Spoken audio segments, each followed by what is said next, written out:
JAC నేతలను RTC యాజమాన్యం చర్చలకు ఆహ్వానించింది. స్థలం, సమయం చెప్తాం, అందుబాటులో ఉండాలని చెప్పింది. పూర్తి వివరాలు మా ప్రతినిధి శ్రీపతి శ్రీనివాస్ ప్రత్యక్ష ప్రసారం ద్వారా అందిస్తారు.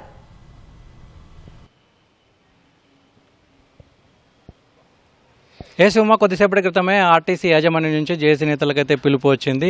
స్థలం, సమయం అనేది మీకు చెప్తాం, మీరంతా కూడా సిద్ధంగా ఉండాలని చెప్పారు. కొద్దిసేపటి క్రితమే వాళ్ళకు మళ్ళీ అదనపు సమాచారం వచ్చింది. సెక్రటరియట్లో సీనియర్ ఐఏఎస్ అధికారులతో ఒక కమిటీ వేశామని, ఆ కమిటీ ఈ ఆర్టీసీ జేఏసీ నేతలతో చర్చించేందుకు సిద్ధంగా ఉందని కూడా చెప్పింది. సమయం అయితే ఇంకా చెప్పలేదు.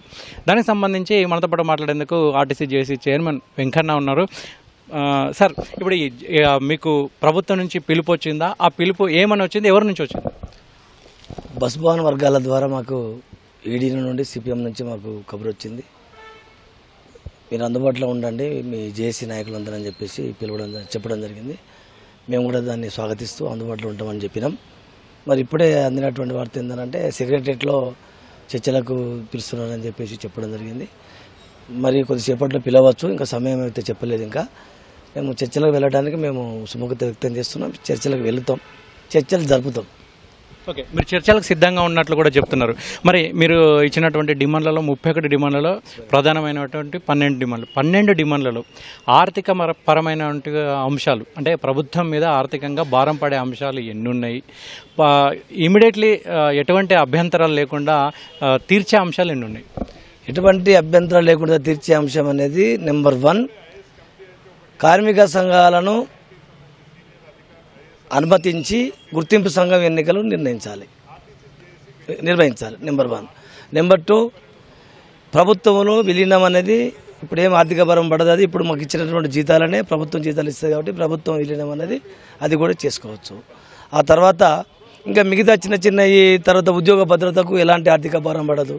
కార్మికులకు సంబంధించినటువంటి ఉద్యోగ భద్రత మీద ఎలాంటి తర్వాత భారం పడదు. తర్వాత కారుణ్య నియామకాలు ఎప్పటి నుంచో ఉన్నాయి కాబట్టి వాటిని కూడా రెగ్యులర్ చేయడం వల్ల కూడా పెద్దగా ఆర్థిక భారం లేదు.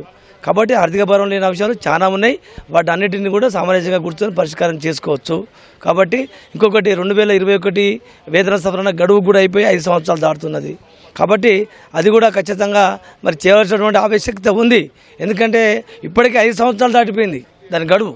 మరి ఇప్పటివరకు కూడా చేయకపోతే కూడా అన్యాయము. ఎందుకంటే ప్రభుత్వ ఉద్యోగులకు మరి 30% జీతం పెంచి ఈరోజు మాకు 21% పెంచారు.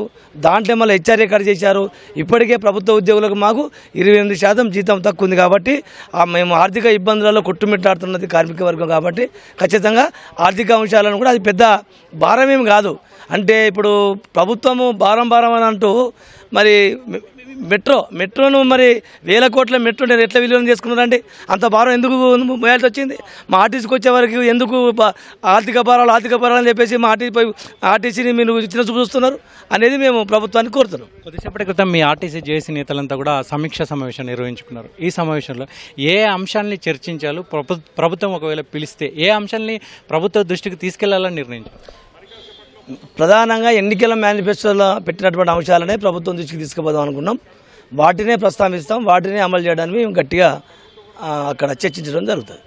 ఓకే, ఇప్పుడు ఫైనల్గా మీరు ఇప్పుడు చర్చలకు పిలుపు వచ్చింది కదా, ఎక్కడ చర్చించాలని పిలిచారు, ఎన్ని గంటలకని చెప్పారు? సెక్రటరియట్కు రమ్మని చెప్పారు. మరి సమయం అనేది ఇంకా చెప్పలేదు. సెక్రటరియట్కు తయారు చేస్తున్నారట.